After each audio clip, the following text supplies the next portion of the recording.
Good evening, kids. How are you? This is Rajesh Pandey here, your dear Raju sir. Now we are going to study lesson 1 of science. This lesson is about food management. Food management deals with the beginning from where we get the food, and that is crop production and management. So in as starting the lesson, there are basic terminologies we all should know. And the first terminology that comes in front of us is crop. When we are talking about crop management, फसल crop production, फसलों की पैदावार and management और उनका प्रबंधन. So what is crop?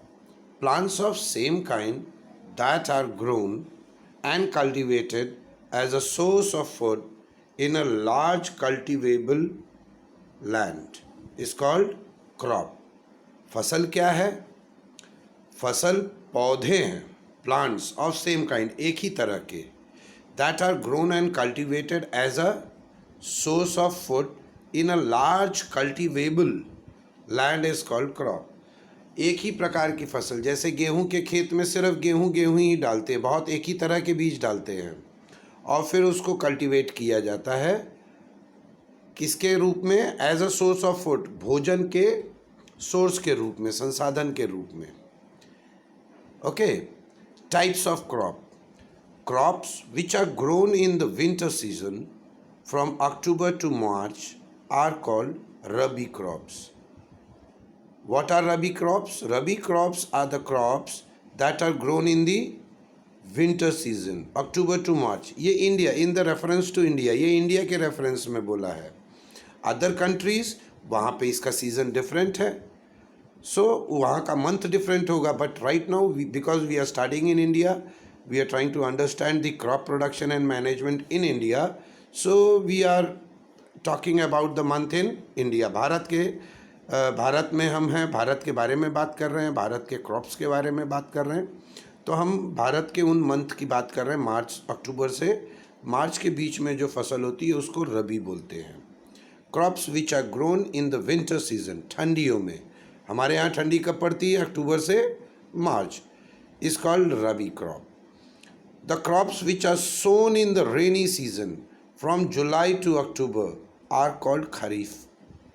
जो फसल बरसात के मौसम में, इंडिया में बरसात कब होती है? In between July and October, इनको क्या बोलते हैं? खरीफ क्रॉप्स.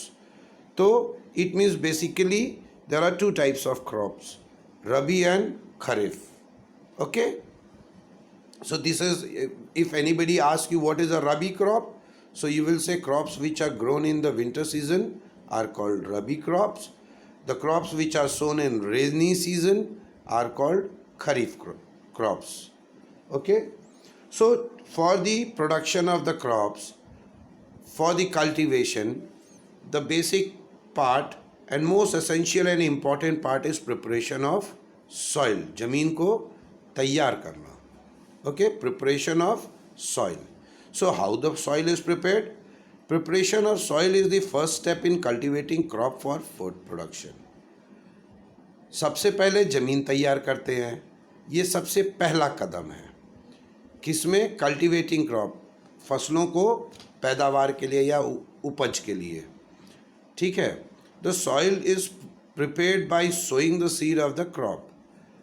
हम भाई फसल कैसे आएगी? जब बीज बोएंगे तभी आएगी, लेकिन बीज बो कैसे देंगे? This is carried out using various processes and tools. भाई फसल उगाने के लिए, क्रॉप्स उगाने के लिए हमको बीज बोना है, और बीज बोएंगे कैसे? उसके बहुत सारे प्रोसेस हैं, तरीके हैं. और basic, and we are going to read and know and understand about those process. हम उन तरीक़ों को जानेंगे, समझेंगे. Tilling and ploughing. टिलिंग मतलब पलटना, प्लॉइंग मतलब जोतना. ठीक है. तो ज़मीन को टिल करते हैं, मिट्टी को टिल करते हैं, और टिल कैसे करते हैं? उसको जोत के. Okay. The process of loosening and turning the soil is called tilling. अगर आपसे मैंने पूछ लिया व्हाट इज टिलिंग, तो आप क्या बोलोगे? The process of loosening and turning of soil is called tilling. वह तरीका जिसमें ज़मीन को भुरभुरा किया जाता है, नरम किया जाता है और पलटा जाता है, उसको टिलिंग कहते हैं। और प्लॉइंग, और ये करते कैसे हैं? ये प्रोसेस जो होता है टिलिंग का, ये प्लॉइंग के थ्रू होता है। और प्लॉ क्या होता है? Let me show you the picture of plough. This is the picture of plough, a traditional wooden plow, although it is not Indian pattern of plow, but still some part of India this is used. So you can see and understand, पहले पुराने ज़माने में ऐसे ही हल होते थे। ठीक है, ये पारंपरिक प्लॉ है, हल है। Plough is a device that is used by farmers for different purposes, such as adding of fertilizer, filling and loosening of the soil. हल का यूज़ कैसे कैसे करते हैं? खाद डालने के लिए भी करते हैं, और भाई गोबर की खाद ज़मीन के ऊपर ऐसे ढेर, छोटा छोटा ढेर बना बना के रख देते हैं और प्लॉ चलाते हैं तो वो खाद मिलती है। हल चला के उसको मिला देते हैं और उसके बाद फिर उसको सींच देंगे, सींच के सड़ने देते हैं। सड़ने के बाद फिर उसको जब पक जाती है ज़मीन, सूख जाता है, पानी जोतने लायक हो जाता है, प्लॉ करने लायक हो जाता है, टिलिंग लायक हो जाता है, तो उसको उसमें फिर प्लॉ लगा के फिर उसको, आजकल तो ट्रैक्टर से करते हैं, but at ancient times it was being done by the bull. बैल के जोत के उसके साथ लगा के हल को फिर टिल किया जाता था ज़मीन को। Removing weeds, scaping of soil etcetera, मतलब उसके ऊपर कीट पतवार घास सब आ गया तो उसको स्क्रैपिंग के लिए भी यूज़ करते थे। The plough share is the triangular iron strip. ये ट्रायंगुलर टाइप की, इसका जो सबसे इम्पॉर्टेंट पार्ट होता है, ये जो नीचे मेटल टाइप का दिख रहा है सबसे आगे, ये होता है जो यूज़ होता है आपके ज़मीन के अंदर, ये जाता है और ये वाला आगे वाला हिस्सा जो रहता है मेटलिक पार्ट, जो बोल्ट लगा हुआ है, वो बैल के साथ जोत दिया जाता है। A plough shaft is the main part of the plough which is made using a log of wood. जो plough shaft होता है वो ये है plough shaft, बीच में जो है ये पीछे दो हत्था है, नीचे प्लॉ है और ऊपर बीच में जो है थोड़ा सा घुमा हुआ ये प्लॉ शाफ्ट है। ये एक लंबी सी लकड़ी रहती है जो उस पार से इस पार आके प्लॉ को जोड़ती है। The other end of the shaft has a handle, पीछे से उसको पकड़ा जाता है सो दैट वो दाहिने बाएं भागे ना, गिर ना जाए, आगे बैल को चोट ना लग जाए। The other end is attach to a beam which is placed on the bull's neck. जो दूसरा पार्ट है, दूसरा हिस्सा है, आखिरी हिस्सा, वो एक ऐसे उसको बनाया जाता है जिससे बैल के गले में उसको बांध दिया जाता है और फिर बैल जब चलता है तो वो पुल करता है। A wooden traditional plough can be operated by a pair of aux and a man. इसको एक वुडन प्लैंक, वुडन वाला जो प्लॉ रहता है, हल होता है, इसको यूज़ करने के लिए एक जोड़ा बैल चाहिए और एक आदमी चाहिए बस, और अधिक लोग नहीं चाहिए। Nowadays, these wooden plows are being replaced by the iron plows. Crop production are used by the iron plows. आजकल ये जो wooden plows हैं इनको धीरे धीरे समाज में आयरन क्रॉप ने इसकी जगह ले ली है। Crop production and management. अब आप क्रॉप प्रोडक्शन के मैनेजमेंट के प्रथम पार्ट में आ रहे हैं। हो, a hoe is a tool that is used to dig up soil to remove weeds and also loosen up the soil before planting the sapling. Okay, now I'll show you the picture of a hoe. The first picture, this is hoe, जिसको आप फरवा, पाचा, बहुत सारी तरीके से इसके नाम रखे जाते हैं। इससे वीड्स निकाले जाते हैं, खुरेचा जाता है और इससे आप खेत की तैयारी करते हैं। The preparation of the soil. What is a hoe? Hoe is a tool that is used to dig up soil. फावड़ा भी बोल सकते हैं, पांचा भी बोल सकते हैं, और ये ज़मीन को लूज भी करता है सैपलिंग के लिए। Number 2, Cultivator. Cultivator is attached to the tractor and helps in loosening the soil. Cultivators are used instead of plows since they are faster. Cultivators को क्यों यूज़ करते हैं? ये भी यूज़ होता है खेती के लिए। ये है कल्टीवेटर, ट्रैक्टर के साथ लगा हुआ है, नीचे इसके फार है। ये इसलिए यूज़ और ट्रेंड में आ गया और ये ज़्यादा सफल इसलिए हो गया क्योंकि ये लोहे का होता है, इसकी मेंटेनेंस में बहुत अधिक नहीं समस्या आती है। ये जोत के लेके आए और ये हैवी मेटल रहता है, इसमें ऑयल लगा के छोड़ दिया तो ये बार बार इसकी तैयारी, इसकी सफाई करने की ज़रूरत नहीं पड़ती है। वेरस लकड़ी वाला जो हल होता था उसके टूटने का डर रहता था, फार में धार करने की समस्या आती थी, बहुत सारी समस्याएं आती थी जो कल्टीवेटर में नहीं है। और ये ट्रैक्टर से चलता है जो बहुत तेज़ चलता है। एक बैल से जो एक दिन लगता था 1 एकड़ जोतने में या 2 एकड़ जोतने में, वो कल्टीवेटर से, ट्रैक्टर से 2 घंटे, 1.5 घंटे, 2.5 घंटे में कर लेते थे। तो इससे लोगों का टाइम बचता था। तो ये मैनेजमेंट का सेकंड पार्ट आ गया। अब जो टाइम लेने वाला, व्हाट इज़ मैनेजमेंट? मैनेजमेंट मतलब जिस चीज़ में समय ज़्यादा लग रहा है, जो चीज़ का विस्तार नहीं हो रहा है, उसको आपने किसी ना किसी जुगाड़ या तरीके से, by any resource you reduce the time consumption, आप उस टाइम कंजम्पशन को, लेबर कंजम्पशन को कम करिए। ये मैनेजमेंट होता है। तो कल्टीवेटर वहाँ सफल हो गया इन प्लेस ऑफ प्लॉ की जगह पे कल्टीवेटर सफल हो गया क्योंकि बैल धीरे धीरे चलता है, बैल भी थकेगा, आदमी भी थकेगा। वेरस ट्रैक्टर जो है उसकी स्पीड ज़्यादा रहती है। एक जोड़ा बैल जितनी देर में 1 बीघा 2 बीघा करेगा, उतने में एक ट्रैक्टर 5 बीघा 10 बीघा 15 बीघा तक कर लेता है। तो ये डिफरेंस आ गया। That was why the management in crop production, tractors created a revolution. Cultivators और ट्रैक्टर्स ने इसीलिए क्रांति की। सोइंग या ना, sowing the process of planting the seed in the soil. The seed are sown in the soil that is loosened by cultivator and plow. Sowing यानी बोना, खेत में बीज लगाना। I guess we have not got a picture of sowing, but later on when we come in the class I'll give you, I'll show you, or I'll send it some other time. Sowing is a process by which seed is planted, यानी बीज को जमीन में लगाते हैं। तो भाई हल से जब जोत दिया, when the field is plowed, tilted, तो बीज जब डालेंगे तो मिट्टी के अंदर जाएगी और अंदर जाके वो जगह पकड़ लेगी। तो it will get a depth, उसको ह्यूम्स, नीचे का ह्यूम्स मिलेगा, नीचे का नाइट्रोजन मिलेगा। Quality of the seed, quality of the seed, हमेशा बीज की गुणवत्ता, जितना अच्छा बीज होगा उतनी अच्छी फसल होगी। इसीलिए किसान बीज के क्वालिटी पे बड़ा एम्फेसाइज करते हैं। Quality of the seed is an important factor that determines the crop yield. जो बीज की गुणवत्ता होगी वही फसल की क्वांटिटी पे प्रभाव डालेगी। The dead and damage seeds become hollow and float on water whereas the good seeds sink.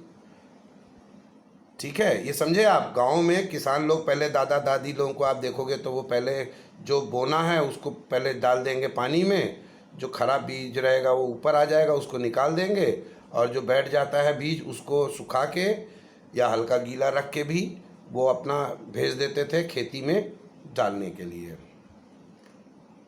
Selection of good seed is done by putting the seed in water. The dead and damaged seeds become hollow and float on water, whereas the good seed sinks. जो अच्छा बीज है वो डूब जाएगा, जो बुरा है, हल्का है, वो ऊपर आ जाएगा, उसको निकाल देंगे, और जो अच्छा बीज है, सीड है, उसको हम खेत में डाल देंगे। Before the advent of modern agricultural machinery, traditional tools were used by farmers. नए आविष्कार खेती के, मॉडर्न एग्रीकल्चरल मशीनरीज के इन्वेंशन और आविष्कार से पहले ट्रेडिशनल, पारंपरिक टूल्स, यंत्र यूज़ होते थे। किसके द्वारा? फार्मर्स के द्वारा। These include ploughs, shovels, sickles and pickaxes. अब इसमें हल हो गया, फावड़ा हो गया, कुदाली हो गई, खुरपी हो गई, हसिया हो गई। ऑल्दो वो आज भी यूज़ होते हैं, but slowly and gradually heavy machineries are taking over. The traditional tools use to sow the seed was like a funnel. वो जो पुराना बीज नीचे गहराई में, वो भी बहुत पुराना नहीं था, पुराने में तो बीज सिर्फ छीट के बोते थे, बट जब रेवोल्यूशन हुई somewhere around in the beginning of 20th century, somewhere around till to I guess somewhere around to 1940s 50s 60s के बाद ये आया था कि वो एक हॉलो पाइप जैसी रहती थी, उसमें से बीज डालते थे. It ensures that seeds are sown uniformly in a particular depth and are covered by soil after sowing. ये ऑल्दो अभी इस टाइप का जो पाइप से सीड डालने का प्रोसेस होता था, ये अभी भी यूज़ होता है और बहुत से लोग करते हैं, ताकि एक लाइन में हो और एक पर्टिकुलर मात्रा में. उसमें एक फ्लिप होता है, बीज गिरता है, उसमें आता रहता है, बीज गिरता रहता है. Nursery. A nursery is a place where young plants and trees are grown for planting elsewhere. Nursery वह जगह है, बहुत से पौधे ऐसे होते हैं कि डायरेक्ट नहीं डाला जाता है, उनको नर्सरी करते हैं, फिर वहाँ से निकाल के ले जाते हैं, उनको बड़ी जगह पे डालते हैं देख रेख के. जैसे छोटे बच्चे को करते हैं ना, पहले उसको घर में उसको अच्छे से नरिश करेंगे, चरिश करेंगे, फिर उसको स्कूल और फिर बड़ा हो जाएगा तो उसको समाज में अकेला छोड़ते हैं. सेम वे नर्सरी यूज़ होता है. Nursery acts as a repository of saplings. Nursery इस तरह से काम करती है जैसे वो छोटे बच्चों को लालन पालन के लिए होता है. Germination of seeds. Germination of seed happens when the seed is sown in the land and watered. Germination क्या होता है? बीजों का अंकुरित होना, पैदा होना, अंकुरित होना, उगना. तो ये कब होता है? जब ये ज़मीन में अपनी जगह पा लेता है और पर्याप्त मात्रा में इसको पानी मिल जाता है. A plant starts to emerge from the seed and starts to grow. यही जर्मिनेशन ही वह प्रोसेस है जहाँ पे एक पौधा जो है वो उठने लग जाता है और बढ़ने लग जाता है. उसी प्रोसेस को जर्मिनेशन बोलते हैं. यानी बीज पहले मरता है फिर जन्म लेता है. एक पुरानी कहावत है कि जन्म लेने के लिए मरना पड़ेगा. सेम वे एक बीज जो होता है वो एक बीज मरता है. When it goes into the soil, वो पहले उसमें पानी पड़ता है, वो सड़ता है, मर जाता है, इट डाइज. और फिर उसी बीज में से एक पौधा निकलता है जो हजारों, सैकड़ों और पचासों सैकड़ों बीज और पैदा करते हैं. A plant starts to emerge from the seed and starts to grow. एक पौधा जो होता है बीज में से उगना शुरू होता है, अंकुरित होता है और उगने लग जाता है, बड़ा होने लग जाता है. Adding manure and fertilizers. अब उसके अलावा क्या है? अब आपने बीज को, you have put the seed in the soil, you have watered it. लेकिन अब आप जैसे बच्चे लोग हैं, छोटा बच्चा है, जन्म लिया, उसको मम्मी ने गोद में रखा, घर में सबने पाला पोसा. अब वो बड़ा होने लगेगा तो उसको मैन्योर और फर्टिलाइज़र चाहिए कि नहीं चाहिए? तो हम लोगों का जैसे मैन्योर फर्टिलाइज़र है खाना, न्यूट्रिशन, वाइटामिन्स, हम लोगों का है ना मैन्योर, वैसे ही खेतों को भी चाहिए होता है. बूस्ट, बॉर्नवीटा, भोजन, पानी, सब चीज़ चाहिए होती है. तो उनके लिए बूस्ट और वाइटामिन की गोली, कैल्शियम की गोली, यही मैन्योर और खाद और फर्टिलाइज़र हैं. Manure and fertilizer are the substances that are added to the soil to increase their fertility. वो ज़मीन में डाले जाते हैं सो दैट ज़मीन के जो तत्व होते हैं वो निकल के आए और पौधों को वो तंदुरुस्ती दें. While manures are made by decomposition of organic substances. Fertilizer is, अब इधर पे आपको इसका डिफ्रेंसिएशन है. जब आप इसको लिखोगे मैन्योर एंड फर्टिलाइज़र का, तो आप इसको पॉइंट वाइज जब चल रहे हो, तो manure and fertilizers are the substances that are added to the soil to increase the fertility. ये आप जान लीजिए. अब उसके बाद आगे आ जाइए. अब मैन्योर और फर्टिलाइज़र का फ़र्क हम देखेंगे. वाइल मैन्योर्स कैसे बनते हैं? कोई भी ऑर्गेनिक चीज़ जो सड़ने गलने वाली चीज़ें हैं उसको गला के, सड़ा के उसको बनाया जाता है. और फर्टिलाइज़र किससे बनता है?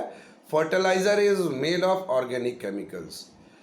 ओके, सो ये डिफ्रेंशिएट है. जब आप बनाने लगोगे, differentiate between manure and fertiliser, इसकी हेडिंग डालना और नीचे टेबल बनाना. लेफ़्ट साइड में फर्टिलाइज़र और राइट साइड में मैन्योर. ठीक है. और ए पॉइंट में, अब जैसे A B C D, C D 4 point है, तो इसमें मैन्योर के फर्टिलाइज़र के तरफ 4 पॉइंट लिखेंगे और 4 पॉइंट मैन्योर की तरफ लिखेंगे। अब ए पे मैंने फर्टिलाइज़र और मैन्योर दोनों का डेफिनेशन लिखा। आप उसको टेबल जब बनाओगे तो अलग अलग बनाओगे। ओके, नहीं समझे तो फिर फ़ोन करके पूछ लेना। जैसे हम डिफ्रेंशिएट का 2 टेबल बनाते हैं वैसे मैन्योर और फर्टिलाइज़र का भी ये टेबल आप इसका बनाएंगे। ए पॉइंट फर्टिलाइज़र के तरफ लिखेंगे, fertiliser is an organic salt. Fertiliser क्या है? एक इनऑर्गेनिक सॉल्ट है, sorry inorganic not organic. Fertiliser is an inorganic salt. ये ऑर्गेनिक नहीं है।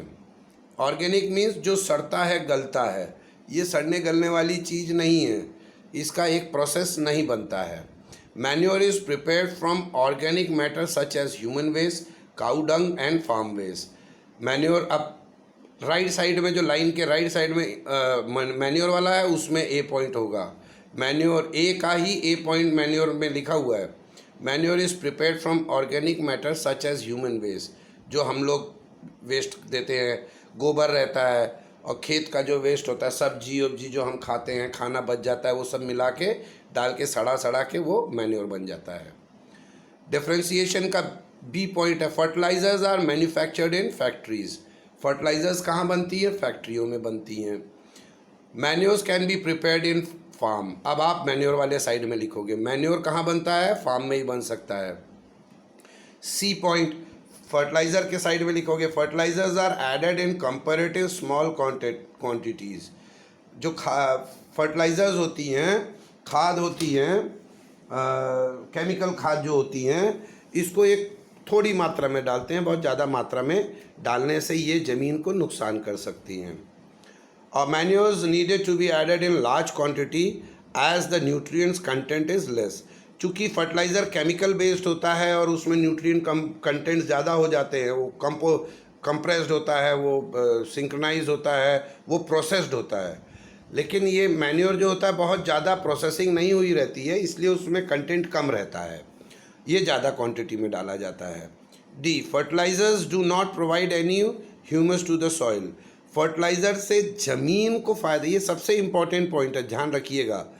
फर्टिलाइज़र ह्यूमस को बढ़ाता नहीं है, सिर्फ ह्यूमस में जो कंटेंट है उसको खींच के निकालता है। और मैन्योर क्या करता है? मैन्योर यहाँ सबसे इम्पॉर्टेंट है, इसीलिए बोलते हैं देसी खाद डाला करो खेतों में। Manure provides a lot of humus to the soil. Manure जो रहता है, जो ऑर्गेनिक खाद रहती है, ये ज़मीन को ह्यूमस देता है, ताकत देता है, उसके अंदर ज़मीन में भी ताकत देता है, तो वो ताकत फसल को भी मिलती है। Okay, so this was the differentiation between manure and fertilizer. इसको ए बी पार्ट में करेंगे, लेफ्ट साइड में फर्टिलाइज़र, राइट साइड में मैन्योर लिख के ये पॉइंट चारों उसमें कर लीजिएगा। Disadvantages of using fertilizers. Excessive use of fertilizers can cause pollution. अब आ जाइए, डिसएडवांटेजेस हैं, सब लोग बोलते हैं ना, और ये फर्टिलाइजर्स, खाद, केमिकल खाद ज़्यादा यूज़ मत करो। क्यों यूज़ मत करो? क्योंकि ये डिसएडवांटेजेस हैं, इसके गलत परिणाम भी हैं। Excessive use of fertiliser can cause pollution. भाई ज़्यादा केमिकल पॉल्यूशन करेंगे तो ज़मीन में केमिकल भर जाएगा, ह्यूमस ख़त्म हो जाएगा, क्योंकि वो ह्यूमस तो बढ़ा नहीं रहा है, और वो हमारी ज़मीन बंजर हो जाएगी। Second point, it can also change pH of the soil in certain rare condition. कई बार कई जगहों पे क्या होता है, पीएच कंडीशन वो ख़त्म कर देगा। भाई उसके अंदर के बैक्टीरिया, वायरस, जो ह्यूम्स में एसेंशियल्स रहते हैं वो ख़त्म हो जाएंगे, तो पीएच वैल्यू डिफ़र हो जाएगी और वो ज़मीन बंजर हो जाएगी। अब आ गया leaving the land fallow. Land fallow मतलब बंजर। When land is left fallow for a certain period of time, the land replenishes the nutrients by itself. The land can be used for agriculture again. Land को खाली छोड़ा क्यों जाता है? बंजर नहीं बोलेंगे, बिना पैदावार के इसको खाली छोड़ते हैं, तो उसमें कई बार नाइट्रोजन साइकिल मेंटेन होती है और ये लाभ भी करती है। भाई ज़मीन खाली छोड़ना भी गलत है और खाली छोड़ने का कुछ फ़ायदा भी है। तो वो फ़ायदा ये है कि ये कई बार वो अपना जो न्यूट्रिएंट्स होती है वो अपने आप उसको रिप्लेनिश कर लेती है, रीजनरेट कर लेती है। The land can be use for agriculture again. फिर उसके बाद वो वापस खेती के लिए, भाई गेहूं कटने के बाद 2 महीने छोड़ के ही फसल होता है ना, तो उस टाइम पे सॉइल जो है अपना नाइट्रोजन सर्कल मेंटेन करती है, कीड़े उड़े जो ख़त्म हो गए रहते हैं वो मेंटेन करती है। क्रॉप रोटेशन, अब crop rotation is very important. ये ज़मीन की उर्वरता, नाइट्रोजन साइकिल, ज़मीन की प्रोटीन्स, ज़मीन का मॉइस्चर मेंटेन करने के लिए crop rotation is must. So what is crop rotation? The crop rotation ensures that the same crop will not grow continuously and lead to the erosion of the soil fertility. Crop rotation से क्या निश्चित होता है? वो यह निश्चित होता है, उसमें हम यह निश्चित करते हैं कि सेम फसल बार बार, भाई अभी गेहूं काटे सेम टाइम गेहूं लगा दोगे या अगले उसमें कुछ और रोटेशन में नहीं करोगे, कुछ उगेगा नहीं, जोतोगे बोगे जोतोगे नहीं उसमें कुछ, और वापस गेहूं करोगे तो पैदावार कम हो जाएगी। ओके, और वो भूमि की इरोजन भी होगी, मिट्टी इधर से उधर चली जाएगी, घट जाएगी। By growing crops that require different sets of nutrients we can ensure the soil fertility is restored. अब जैसे गेहूं कटा उसके बाद सनई ढेंचा टाइप की चीज़ बो देते हैं, जो जानवर को खिलाते, चरी, वो लगा दिया तो उसका सॉइल की फर्टिलिटी, नाइट्रोजन सर्कल को मेंटेन करता है, पीएच वैल्यू इंक्रीज करता है, उसकी सॉफ्टनेस को मेक श्योर करता है, और उसके बाद उसी को जोत के काट के फिर हटा देते हैं। इससे क्या होता है कि सॉइल का नाइट्रोजन साइकिल और सॉइल की फर्टिलिटी मेंटेन होती है, उसकी न्यूट्रिएंट्स मेंटेन होती है। प्रोटेक्शन ऑफ वीड्स, खेतों को वीड्स, अब जैसे बच्चों को बोलते हैं ना पेट में कीड़ा बढ़ गया तो बच्चा कमज़ोर हो रहा है, वैसे ही ज़मीन में जो वीड्स आ जाती हैं, अगर वीड्स चली गई तो सॉइल की फर्टिलिटी तो वीड्स खा जाएंगी ना, और चूंकि वो ज़मीन पे ही रहती है, उसकी जड़ें फैली रहती हैं, वीड्स की ज़्यादा गहरी नहीं जाती हैं, तो वो तुरंत ऊपर ऊपर से खा लेंगी और हमारी फसल कमज़ोर हो जाएगी। अब वीड्स क्या होती है? What are weeds? Weeds are undesirable plants that may grow naturally along with the crop. खरपतवार, वीड्स मीन्स खरपतवार। वीड्स वो चीज़ें हैं जो क्रॉप के साथ अपने आप पैदा हो जाती हैं। Weeds compete with the crop by absorbing all the water, nutrients, space and light. अब ये खरपतवार क्या करते हैं? ये फिर फसल के साथ दे स्टार्ट कॉम्पीटिंग, तू ज़्यादा खाता है कि मैं ज़्यादा खाऊंगा, and they in that competition जो हमारी फसल को चीज़ें मिलनी चाहिए वो वीड्स के साथ शेयर हो जाती है, इसलिए वीड्स को निकाला जाता है। Tilling is a process done before soil sowing of crop that helps uprooting the and killing of weeds. अब ये जो जोतते हैं वो मेन इसीलिए होता है कि जो वीड्स उस खेत में हैं, जो खरपतवार हैं, जोत के छोड़ देते हैं एक दिन, फिर वो घास ओस और जो रहती है खेत में वो सड़ जाती है, फिर उसके बाद फिर एक बार करके वो जो बताया था आपको ना, गोबर की खाद डाल के जोत देते हैं, छोड़ देते हैं, धूप लगती है, धूप लगने के बाद फिर पानी डाल देंगे, फिर वो सड़ जाएगा, फिर वही ज़मीन में खाद बन जाता है। It acts as generating humus and it also becomes a natural manure, वो प्राकृतिक खाद भी बन जाता है। वीडीसाइड्स, अब आ गया removal, manual remover. Manual remover includes physical removal of weeds by uprooting them from the soil and chopping them off to ground level periodically. अब हाथ से, जो आपने गांव में देखा खुरपी लेके they start doing it in the farm, वो घास निकालते हैं ना, that is manual removal of the weeds. वो खुरपी से घास को खुरच के निकाल देते हैं, जानवरों को डाल देते हैं, वो मैनुअल रिमूवल है। Weedicides, chemical used to kill the weeds are known as weedicides. They usually don't damage the crop. Weedicides क्या बोलते हैं, किसको बोलते हैं? वो chemical, those chemicals which are used, जो प्रयोग में लाए जाते हैं to kill the weeds, जो खरपतवार हैं उसको ख़त्म करने के लिए जो प्रयोग में लाए जाते हैं केमिकल्स, उनको वीडीसाइड्स बोलते हैं। ये यूजुअली क्रॉप को नुकसान नहीं पहुंचाते, सिर्फ वीड्स को ही पहुंचाते हैं।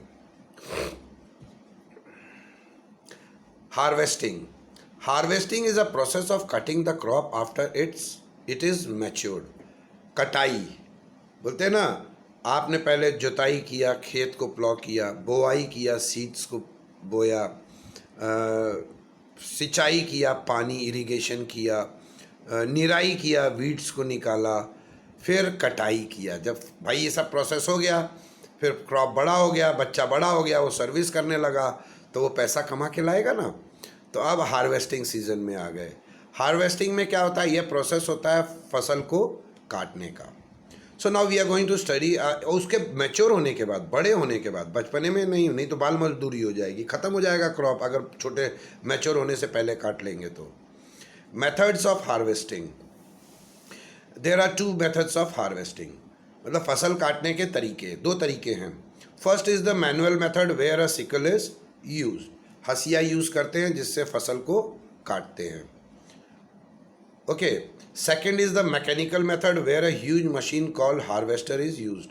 दूसरा हार्वेस्टिंग कटाई का कौन सा तरीका है, हार्वेस्टर, जो एक बड़ी सी मशीन आती है, वो चलती है, वो काटती रहती है, मड़ाई भी उसी में हो जाती है, और थ्रैशिंग, मड़ाई भी हो जाती है, गेहूँ एक तरफ हो जाता है, भूसा एक तरफ हो जाता है। तो ये 2 तरीके हैं फसल काटने के लिए। To harvest there are 2 methods, one is manual method and second is mechanical method. In manual method we cut the crop through sickle, हसिया से फसल काटते हैं, और दूसरा हार्वेस्टर से, कंपाइलर से काट लेते हैं। Next process is threshing. Threshing is a process of loosening the grains from the shaft. वो जो फसल की बाली रहती है, बाली में से फसल को निकालने की प्रक्रिया को क्या बोलते हैं, thrashing. While it can be done manually, these days a machine is used that separate all the grains. ये हालांकि हाथ से ही होता है, तरीके इसके जो है, पुराने टाइम पे फसल गेहूं का काट के रख देते थे, उसके ऊपर बैल चारों ओर चलते थे, और चलते चलते चलते चलते दाने नीचे गिर जाते थे, भूसा कट जाता था, बैल के चलने से उसके पाँव से भूसा छोटे छोटे पीसेस में कट जाता था, और फिर उसके बाद उसको विनोइंग करते थे। अब वो आगे आएगा। उसके गेहूं को भूसे से अलग करके फिर गेहूं घर में ले आते थे, भूसा रख देते थे फॉर द एनिमल्स, जानवरों को, बैल को, भैंस को, गाय को खाने के लिए। दे यूज टू कीप द हॉ। Now winnowing. Winnowing is the process of separation. Now you should know the definition. जब आप विनोइंग मिक्सचर, आगे आप लास्ट ईयर भी पढ़े थे और आगे भी आप केमिस्ट्री साइंस में पढ़ेंगे, winnowing is process of separating 2 mixtures. तो winnowing is the process of separation of grains from the chaff using the help of the wind. Due to the wind, the lighter chaff flies away and the heavier grains fall down. भूसा जो है, भूसे से वजन गेहूं का ज़्यादा होता है, तो जब उसको विनो करते हैं ऊपर थोड़ा हाइट में खड़े होकर हवा चलते हुए पे, तो वो भूसा, गेहूं वहीं गिर जाता है और भूसा आगे उड़ जाता है। ओके। Now fourth, storage. अब आपने कटाई कर दिया, मड़ाई कर गया, दवाई कर लिया, सब कुछ कर लिया, तो उसको जो अनाज हुआ है उसको कहीं रखोगे ना, that is called as storing.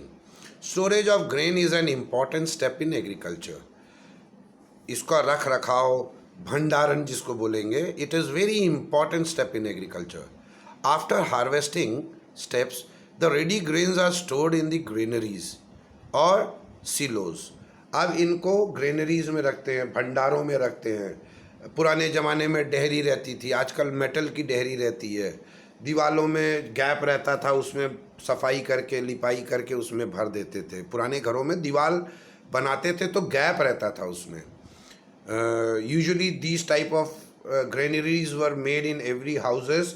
हर कच्चे घर में, गाँव में, रसोई में ही ये होते थे। दीवार ऊपर से उसको करके उसके ऊपर कुछ रख के भर जाता था, तो और उसके बाद मिट्टी से उसको, गोबर मिला के मिट्टी से उसको कर देते थे, और नीचे एक छोटा सा गैप रहता था, उसमें कपड़ा या किसी सामान से भर के जितनी ज़रूरत होती थी उतना निकल आता था, और फिर उसको बंद कर देते थे। ऐसे ही आपके घरों में, गाँव में अभी भी डेहरी होती है, that is known as a domestic granary. और बड़े बड़े भंडारे FCI वगैरह के अलग अलग होते हैं। Granary means a place where grains are stored.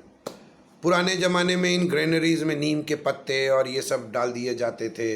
आजकल तो उसके लिए different types of medicine, chemicals आते हैं कि उसके अंदर घुन ना लग पाए, दीमक ना लग पाए, या वो डिस्ट्रॉय सड़ ना जाए, तो ग्रेनरी था। Next part will be in our lesson is animal husbandry. Animal husbandry, ये भी क्रॉप मैनेजमेंट और प्रोडक्शन, चूँकि ये एग्रो बेस्ड है एनिमल हस्बेंड्री यानी पशु पालन. Animal husbandry is the management and care of farm animals for milk, egg और मीट. एनिमल हस्बेंड्री पहले, अब जब इंसान, when human being started living in society, he started living a settled life. तो उसको ज़रूरत आ गई भाई कहीं एक, पहले आदमी घूमता क्यों था? Why people use to, the nomadic people were wandering for the search of food, खाने के लिए घूमते थे. So when he started, there are time and period when there is no crop. तो उस समय उनको, अब हमको दूध चाहिए, बैल हमको खेत के लिए चाहिए, तो बैल के लिए हमको गाय चाहिए, चूँकि we are getting the bull from the cow, गाय से ही तो बैल मिलेगा. तो the people use to keep domesticate the cow. Cow से गाय भी होती थी, बैल काफ भी होता था, काउ भी होती थी, काफ भी होता था. काफ बड़ा होके बुल बनता था. और वो फार्म में ox and bull, there are two things, always minded. Ox are used for agriculture, bulls are used for reproduction by cows. तो एनिमल हस्बेंड्री एक फार्मिंग की, एग्रीकल्चर बेस की के मैनेजमेंट में बहुत इम्पॉर्टेंट एस्पेक्ट है. इससे खाने पीने की और भी बहुत सी चीज़ें मिलती थी. So kids, I have written this notes for you. ये नोट्स हमने लिखा है. All class 8 students, please write down this notes. If possible and if you can, please try to draw these in a diagrammatic manner. आप कोशिश करिए अगर ये हल बना पाओ. If you can make this plow, आप कोशिश करो. If you can make this hoe. I don't think you'll be able to make a tractor. अगर इसकी कहीं फ़ोटो मिल जाए तो उसको काट के कॉपी में लगा लेना. This is thrashing. ये जिसको बोलते हैं दवाई, ये धान राइस की थ्रैशिंग हो रही है. ये जो ड्रम रखा है, पुराने ज़माने में लकड़ी का एक वो होता था, उसी के ऊपर धान का बोझ ऐसे पकड़ के आगे साइड जहाँ दाना होता था उसको पीटते थे, तो दाना यहाँ गिर जाएगा और ये जो हंस बचेगा, हंस को साइड में रख देते थे. वो पशुओं को खिलाने के लिए न्यूमरस यूजेस में ले आते थे. This is winnowing. ठीक है, ये घर में सूप में कर रहे हैं. ठीक है, ये बिन रहे हैं. इधर एक लेफ़्ट साइड में जो आंटी हैं वो बिन रही हैं, और ये विनोइंग, सूप में पछोरना जिसको देसी लैंग्वेज में बोलते हैं. This is known as winnowing. But winnowing of the wheat is of with different pattern. सरसों जो अलग करना होता है वो एक अलग पैटर्न होता है. ठीक है, इनकी फ़ोटोज़ बनाने की कोशिश करिएगा. अगर कर पाइएगा, नहीं कर पाइएगा तो कहीं से स्केच या डायग्राम देख के उसको बनाया जाएगा. Okay, this is Rajesh Pandey. I expect I have explained the lesson in dual language, both English and Hindi. I've tried to mix it. इसको मैंने मिक्स करने की कोशिश किया, and I think I have not made it very complicated. इसको मैंने आपका, I have read your lesson and through the lesson I have made these notes. I guess this notes will be very helpful for you. ये आपके लिए बहुत मददगार होगा अगर इसको आप अपने कॉपी में लिख लेते, क्योंकि क्वेश्चन आंसर्स करते वक्त ये नोट्स आपके लिए बहुत काम आएंगे. आप आंसर बनाते वक्त क्वेश्चंस के छोटा भी कर सकते हैं.